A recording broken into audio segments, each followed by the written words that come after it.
Hey friends, welcome to the Michigan Advocate. I'm so glad you have joined us today. Welcome to kind of a archaic version of the show today. It seems like every December, my Pro Tools, which is the system I use to record this podcast, just decides that that's when the subscription is up and I always have to do Christmas shopping. So I can't pay for it right now. So bear with us today on the show as we have this straight up Zoom recording for the podcast. Friends, this show has gone through a lot of changes in the last, couple of weeks. And today we have a really exciting addition to the show. My best friend in the world who is joining the podcast and joining this show as a co-host. Everyone, welcome Adelynn Campbell to the show. She is now officially one of the co-hosts of the Michigan Advocate, all the way from California. So, um, long story short, she does not live in the state of Michigan, but she's very attuned to things in the state of Michigan. And we've done a lot of work over the years together in this world of advocacy. Adeline, welcome to the show. Thank you, Joanna. I'm so happy to finally be on the show. I think I was back on the show, um, over a year ago now. Yep. And like you said, I am living in California temporary like now, but I was born and raised in Michigan, so I have a special place for pure Michigan. Actually have Yes. a glass of Michigan dirt right on my desk over here, just so it's Love it. always really close to home. Right. So if somebody tells you But to yeah, I'm touch excited dirt, to you learn. literally can go touch dirt. Love it. I can literally go touch Michigan dirt. And yeah, I'm just excited to um, be doing this with you and connecting with your audience in Michigan. Yeah, and what's been really cool about this show in the last few weeks since the rebrand, a lot of new people have started listening to this show. And I will say that when Addie, you'll sometimes hear me say either one, but like sometimes last time you were on the show, it was the most streamed podcast I've ever had. No Gosh, pressure now, that the show better go well now that you're on it. But what's exciting is that, for those who listen to the show, one of the big reasons for the rebrand of the podcast was, you know, one, I'm running for office, right? And so, like, I wanted to kind of put a little bit of distance between the show and me personally, in a sense. And so I felt it was really important that we bring on a co-host to the show because there's going to be times where it's maybe just me on the show. There's times where it'll be both of us, and you may have episodes where it's just Adeline running the show, and talking with folks. very And so, these are the things that we're really excited about this, and I think that this is going to be really great for the show in the long run to have multiple hosts of the show and the podcast. That it's not just a me thing moving forward.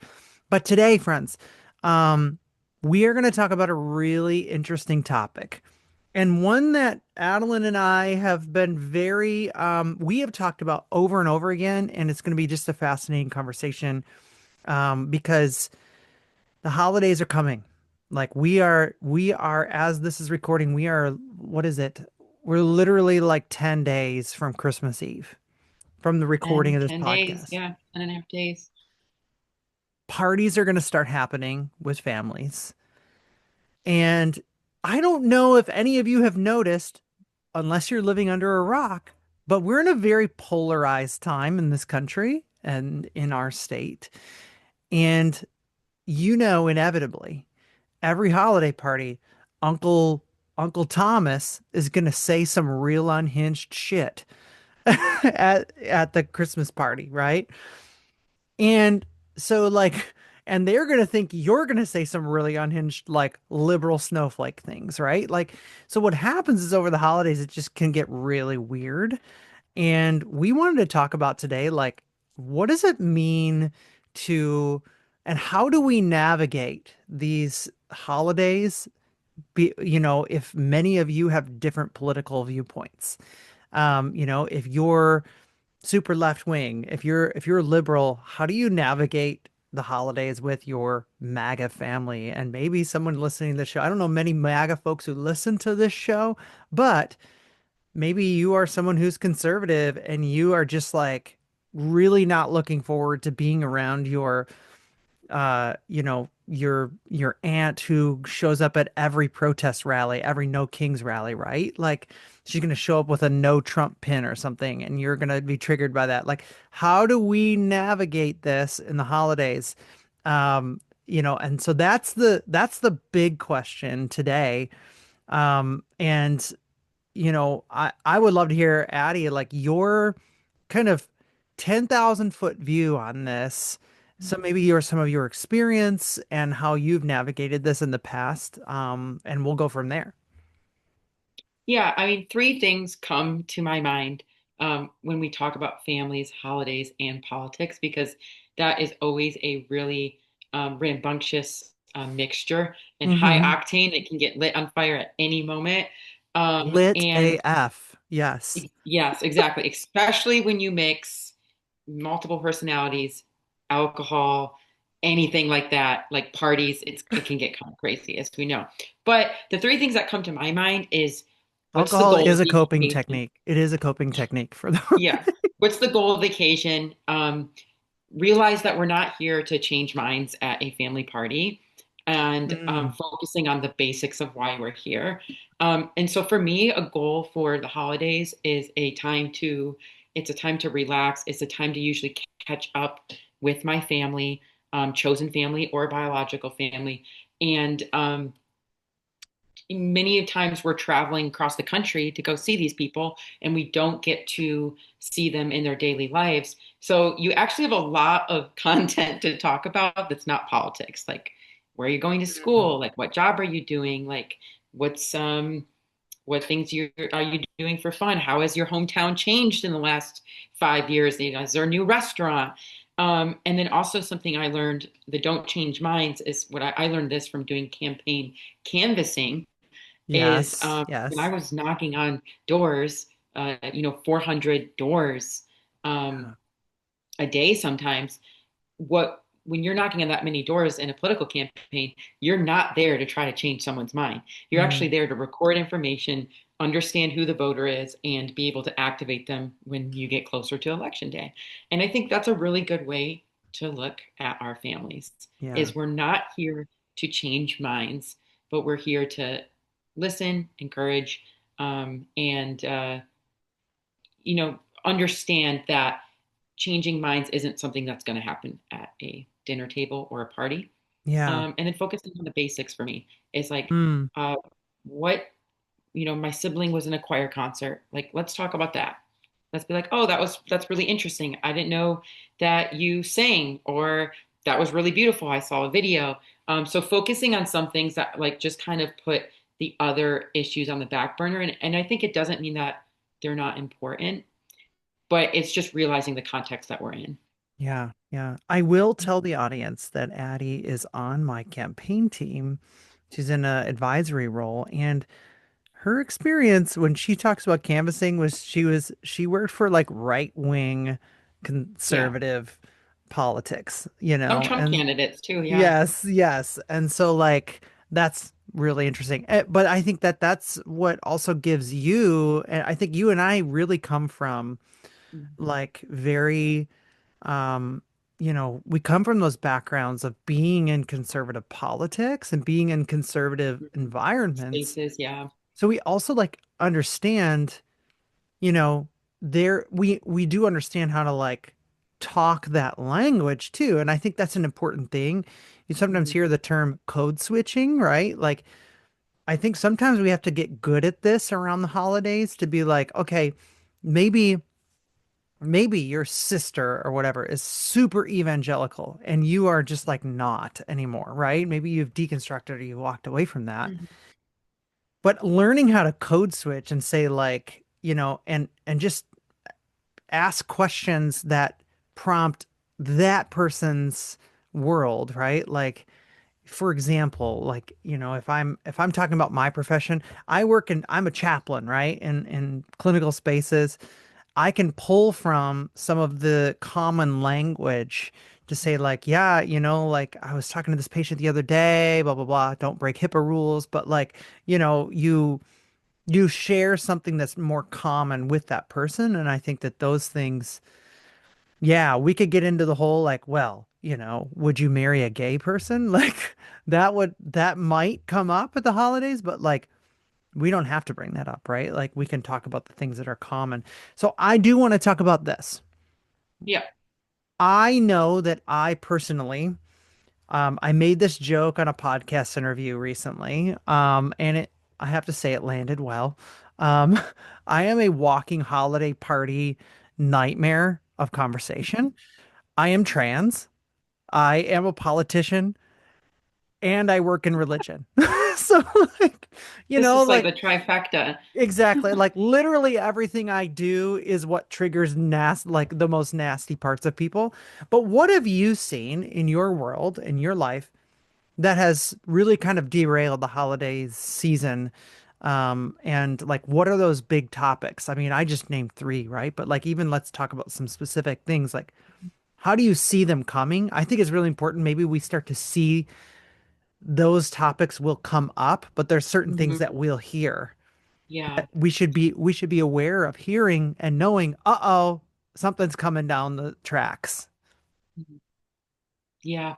And that's a great question, or that is a great noticing is that like, how do we see these things coming? And we know that the tired and old adage of like, there's no, you don't talk about finances, politics, or religion in friendly conversation. And My so whole my if whole you effing want life. to, Yeah. yeah, and if you want to stay out of that, making sure you don't bring up some of those heated discussions.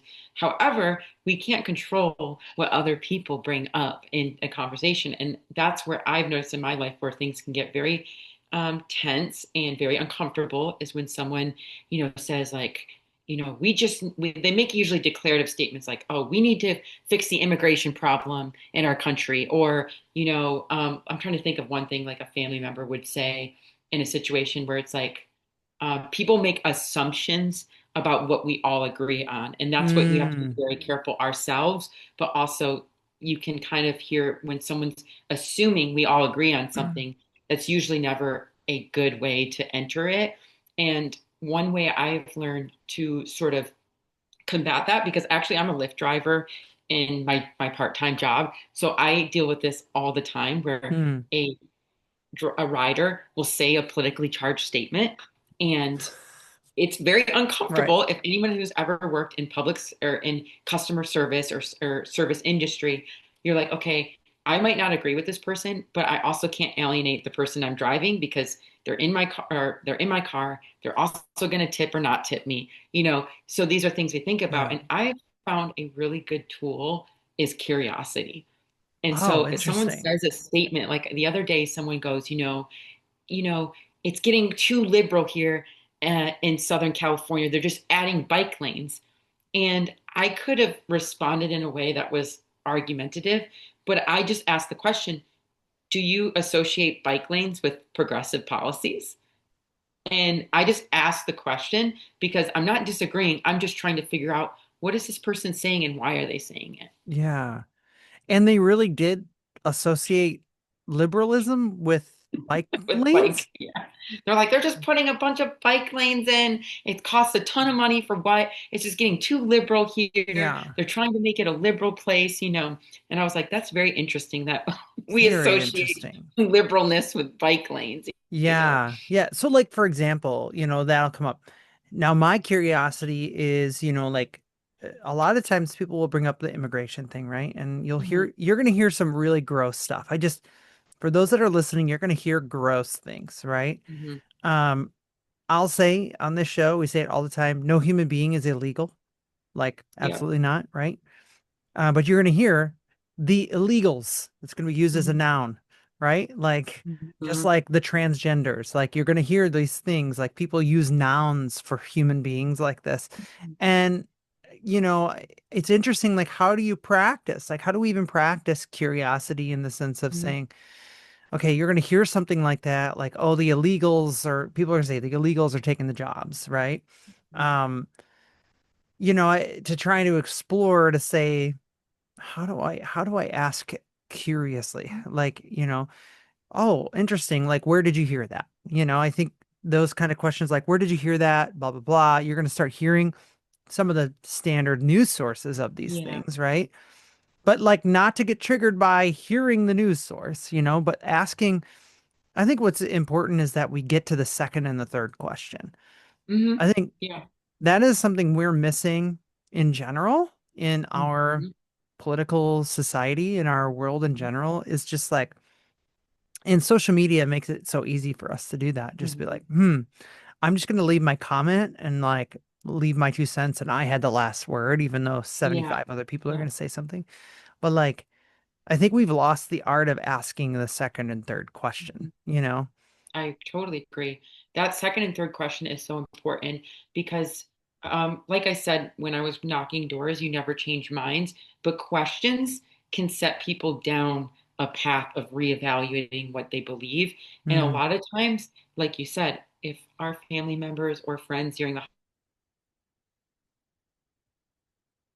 some of Uh-oh. these like online, and I'm totally guilty of this where I will just read a short article and then I will repeat a catchphrase from that article that I agree with, like I Mm. know the issue or that like I've studied up on the issue.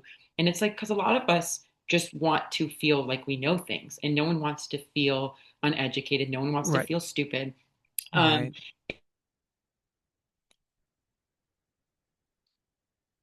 Not to change someone's mind at the party, but you might ask them some questions that make them think a little bit deeper. Like, oh, what do you mean by illegal person?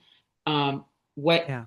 what jobs are like? What are you worried about our country that's happening because people are coming from other places? Right. Um, did your family come from another place? Could be an interesting question. Yeah. I think you hit on something really important too, is that like nobody wants to sound like an idiot. Nobody in these conversations. And listen, I'm running a campaign, and as the liberal in my race, like I hear a lot of stuff that I'm like, oh, that's just sounds, sometimes you're like, wow, that's quite a take, right? But I think what we've got to get better at is when we hear the take, to not make the person see like, to make you, you don't want them to think that you think they're dumb. Yeah, I think that we've really lost that art of like, as you said, like curiosity. I had yeah. a I had a advisor in my undergrad who Mhm. used to say, whenever you are dumbfounded by something that someone has said, she's like, I've started the practice of going, hmm, just okay. Yeah, Just yeah, I've just learned how to say, all right, thank you for mhm, that. Like there's just some people to make you go, like, yeah. and and sometimes that's okay. Sometimes that could be a complete sentence and Hmm. and how you pivot a conversation. So I mean, Hmm. like, what do you see? Let me ask, this is a hard question. I feel like I'm interviewing you, but that's what you signed up for today, I guess. But um, what are the universal things? Like, we're in such a polarized world. Hmm. Like, I feel like the chasm of left and right is getting so much wider and so much more fierce and furious. And people are deciding not to go to family parties over these things, right? Over Hmm. Trump, over, all the conservative things they're upset about. Like, what are the common things as someone knows they're going to have to go see their family? What do you see as the common things that we can just like anchor and say, like, these are the only things I'm going to talk about today? Yeah. I mean, for me, it's their joys and their um, maybe dreams and goals that they have for the year to come. This is a time when a lot of people are setting, resolutions, or they're thinking about going back to school, or Mm, they're starting a new job. And so I try to ground myself in being very curious about the person's life and um, in making them feel heard. So a lot of the times people honestly really just want to feel mm, heard. And I was reading an interesting book. It's like one of those books that's like just simple practices for each day. And one of the idea was like try not to, next time you're in a conversation, try to ask questions about what the person is sharing and try to figure out more about their life rather than feeling like you have to share something about you. We all get Mm, really interesting. tied into wanting to like brand ourselves, or we feel like we have to like say um, everything about us. But sometimes you can just sit with a person, and like you said, you will have those moments where you go, that was interesting. But the more you ask questions, you can allow that person to talk, and they will go away from that interaction being like, wow, that person really likes me, or that person was really cool. And you didn't say anything, you didn't agree with them, you didn't disagree with them. You gave them just a place to like air their thoughts, and you asked them maybe a few questions to better understand that. And I also like to emphasize for myself, and something I've learned is that listening to someone doesn't mean that you agree with them. And like you Mm, said, we live in a social media mm, era where we feel like we have to clap back. But a lot of times, what I've done, because I'm like, this person is saying something that's completely wrong, but I don't necessarily wasn't prepared to debate all the minute details of like immigration policy or tax policy. Like back when the administration was sending people to like the cities, like they were literally sending immigrants to like New York City, and they were housing them in hotels. Like people would say this like quote that like, oh, we're spending so much money on housing immigrants from other countries. yeah. And I knew that was wrong in the moment, but I knew that I wasn't going to get anywhere. So what I did is I just put a mental note in my head. And when I went home, I jotted it down. Oh, this person says we're spending a ton of money housing undocumented people in our country. And I went and actually researched how much money are we spending Right. um, in New York, because that's the thing they brought up. How much money are we spending on housing people that were sent here by another state? How much money are they bringing to our country? How much value are they bringing to our economy? Which Mm, I want to say that a person's value isn't rooted in their economic value. But for the right. sake of Right. argument, I was like, they're bringing so much more money and value and wealth to the country than what my person was saying, like, oh, they're costing us. And I was able to just do that for myself to be like, okay, I know I'm not gaslit. I know I can trust the facts. But like going Hmm. home after the party and like realizing, oh, I can check the facts and I can realize that they're wrong, but I don't have to try to change them, you know? Yeah. So what do we do?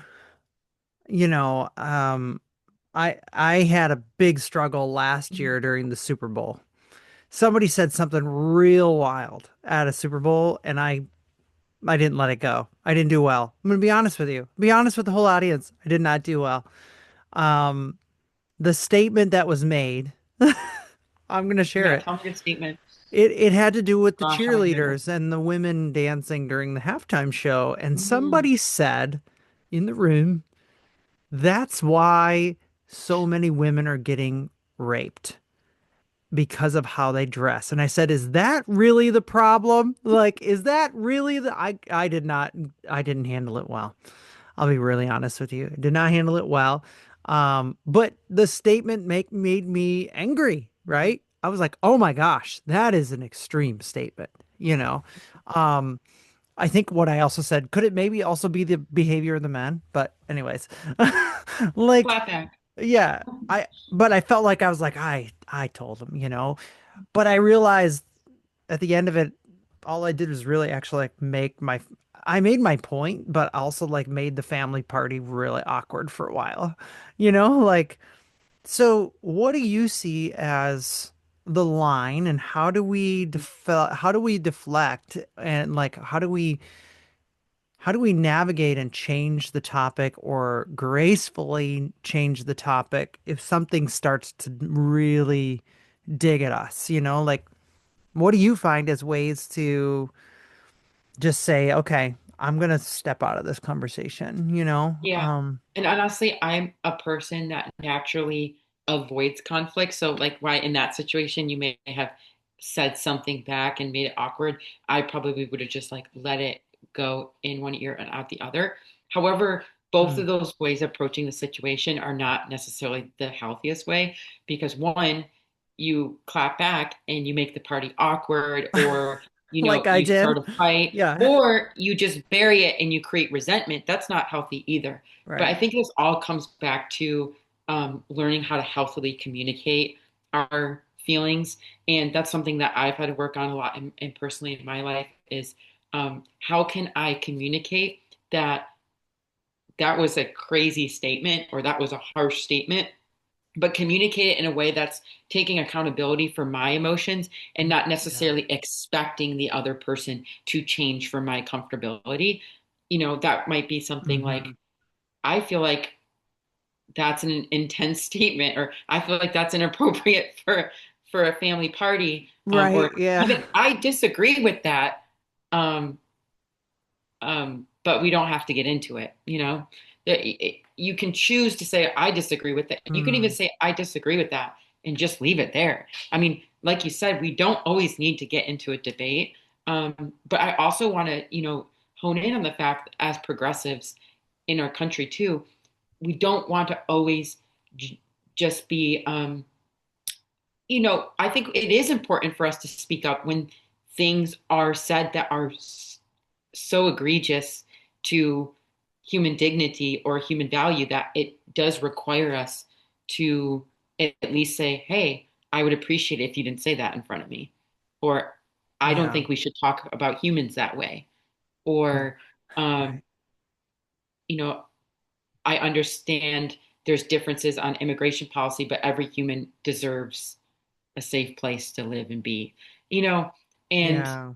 just declarative statements like that, where you're not inviting a debate, but where you're just saying, hey, like, I disagree with you. This is what I think, and like leaving it be.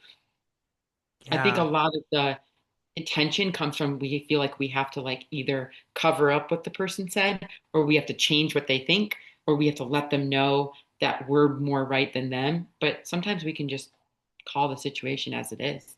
Yeah. Yeah.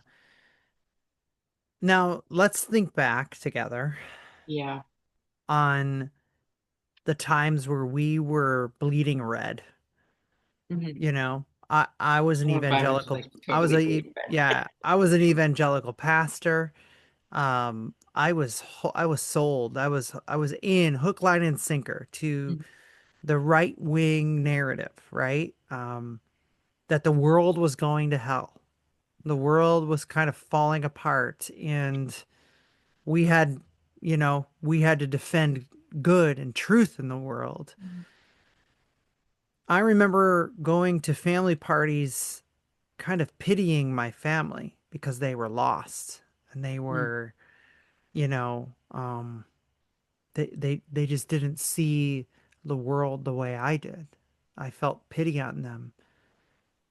What was your experience like? That like honestly, I had a really gross attitude like towards my own family. I thought that I was better than them, and Mhm. that's something that's wrong with me, and that I had to deal with, right? And but we could also swing that way on the other end of things too. We could Mhm. also like come in and be like, I have the moral high ground because you are a MAGA fan, right? Like you're a MAGA person. Like Mhm. what was your experience? Because I know like that was my experience going in when I was kind of a young conservative. Yeah, I think what's interesting being raised conservative and being in the Republicans Party space, which it's so radically different now. It's like It's almost like such a it different feels like it's party. completely different than when I was a kid. Yeah, Um, but there was sort of a sense of I know what's right, or I have sort of the best understanding of the way the world is, and everyone else is a little bit. I was taught that like everyone else like doesn't quite have it. mm, yeah, And I honestly, the biggest shift in my life back then was I felt that I still believe there's truth in our world, but like I believe that there was an absolute truth that I could absolutely know it and it was my job to convince another person to believe the same way. And I yeah, think a lot of us who have grown up in evangelical contexts, that's sort of the underpinning of the culture is like, we're right, the culture is wrong, we need to change them. And people yeah, quickly become projects and they quickly become a litmus test on how well you're living the faith. Because if you're not converting people or you're not yeah, changing minds, then what are you doing for, the kingdom? And so that is a very interesting way to be raised. Right. And it doesn't go away once we switch our political affiliation. It doesn't go Yeah. away once we become adults, because I think there is, whether you're a conservative or you're a progressive, progressives also have this strain of thought of like, this is the way the world needs to be. It's not here yet. We need to convince or force the world to change to be a certain way. And it requires all of us to check what we're actually trying to do. Are we trying to help and serve our fellow constituents, citizens, human beings, friends, and family? Or are we Yeah. trying to make them into the image of what we want them to be, which is Right. never a comfortable place to be.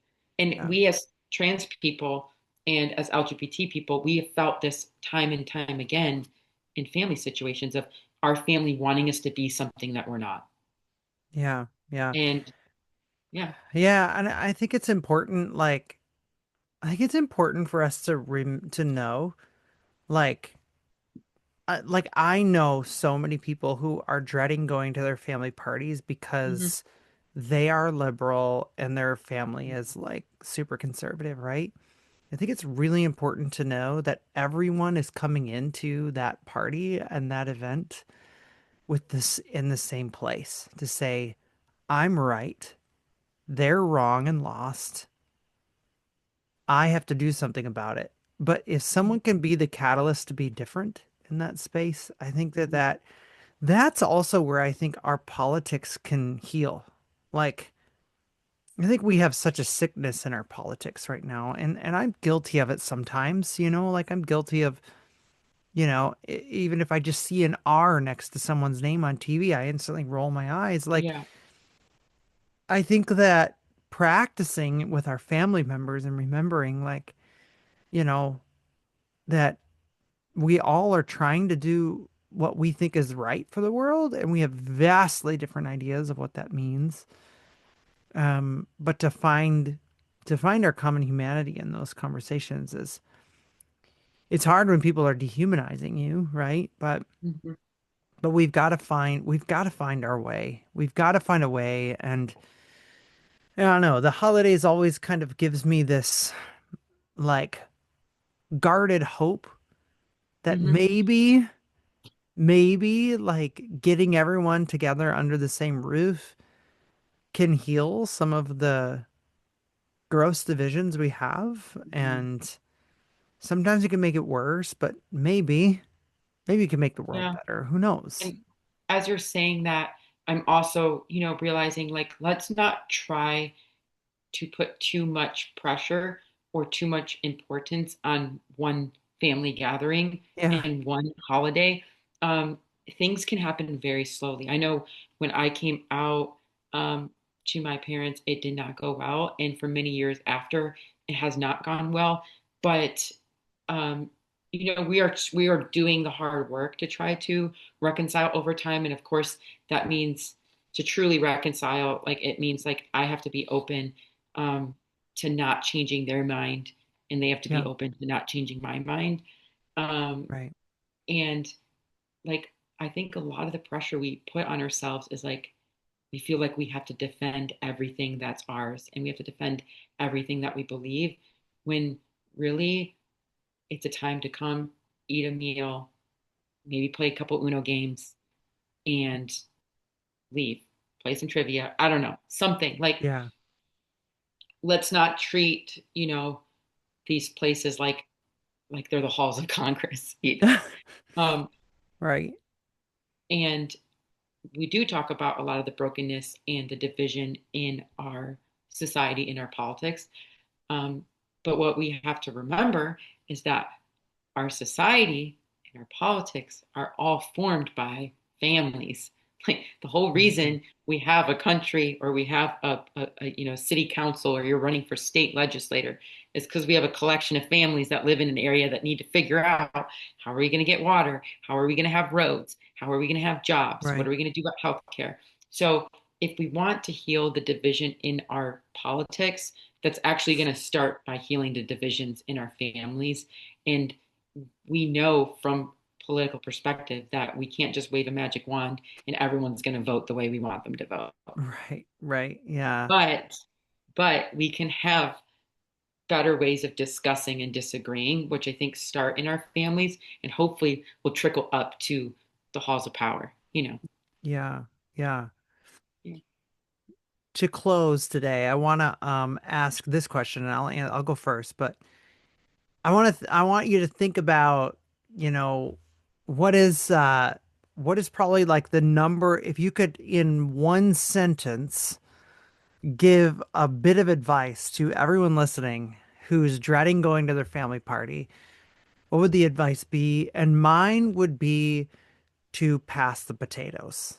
That's mine. Just like pass the potatoes, do the dishes, just like help out. You know, like just try to outserve the family.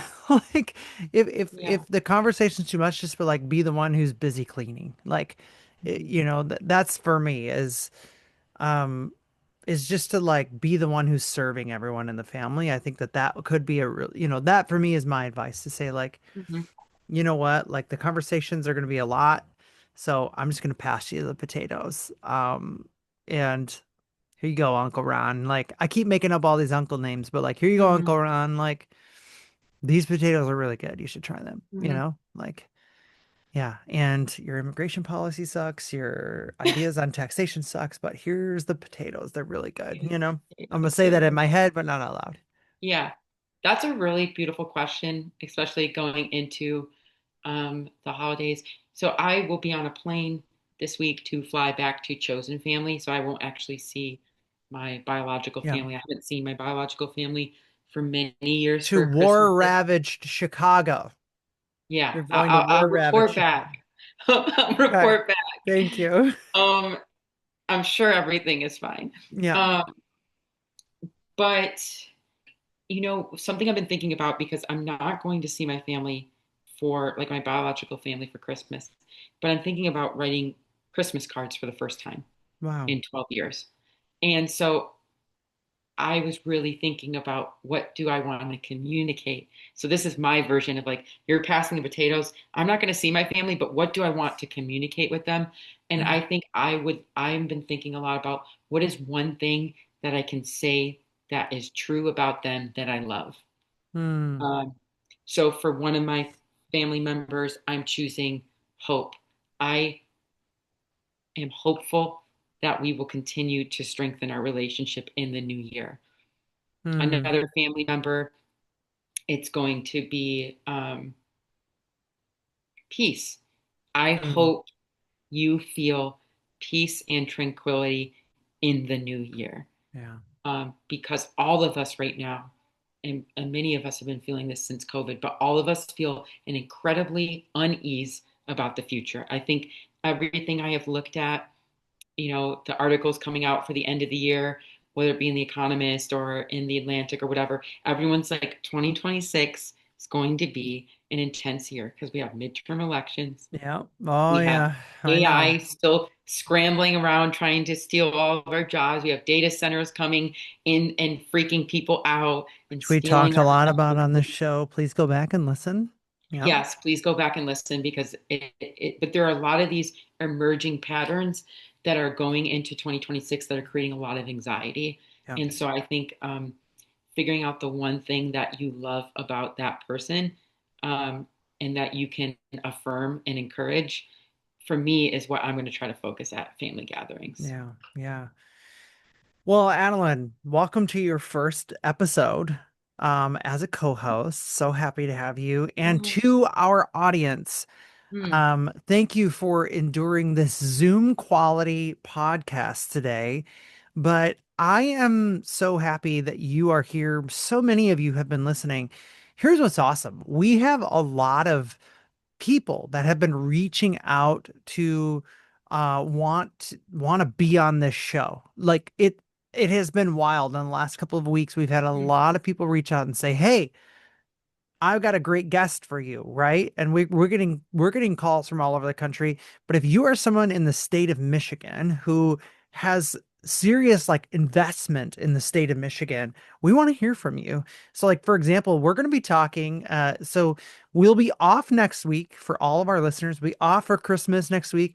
Then there will be a show that comes to you on, if you haven't noticed, the show comes out on Mondays now, Monday mornings, just for your work week to start your work week off. You can listen to this show. It used to be Sundays, but now we're Monday. But we're the last week I'm going to do kind of like a recap of the year. Just an overall, here's what the hell happened in 2025 in the state of Michigan, and here's where we're going in 2026. But after the new year, here's some really fun stuff we got coming up. We have a candidate for the state house that's coming on the show in the first week, which is really exciting. We have the CEO of Detroit Axle, which is a very big auto parts manufacturer, coming on the show to talk with us about tariff policy and how it has Mm. affected local jobs. So we have a lot of really good stuff coming up. We're working on some really interesting episodes coming up in the new year. Um, I am trying to get some really big names on the show, so TBD on that. Really trying to get some major Michigan politicians on the show. We also, this is be a really fun one for everyone. I know I'm spoiling a lot of things, but I'm just giving you some things to look forward to here. In the state of Michigan, there are four or five trans women running for either the state house, Senate, or Congress, which is wild and awesome. We're gonna do an episode where all of them are on the show and we talk together, and it's gonna be a lot of fun. And then this is really awesome. There are trans When you women have fun. running all over the country. And I have been a part of this group called the Doll Squad. And all the trans women who are running for their state houses, Protect the dolls. yep, state houses and Congress, the trans women running across the country are also going to come on the show, which is going to be awesome. So you get to hear from them. So we have a lot of really awesome stuff coming up on the show. A couple things you can do is subscribe, subscribe, share this show, leave a review. And we just launched a Facebook group or a Facebook page. Now I know Facebook is for old people. So we're starting small with a footprint there. So you can just search the Michigan Advocate on wherever you get your podcasts, you can listen on there as well. So you can find the Michigan Advocate by just searching it. We're going to start uploading the episodes to that page as a dedicated spot for the show, because for the longest time this was just my podcast and I would just share it on my social media channels. I will still share it on my social media channels, but it's going to have its own page too. But right now, there's only 3 followers. So go follow the page if you are listening to this. And we would love to have you just follow along. Friends, thank you for being with us along the show. There's lots of links in the show notes. Be a part. And Adelynn, great job on your first episode. We will see you next time. Awesome. Thanks for having me on, and I'm happy to be back in the future.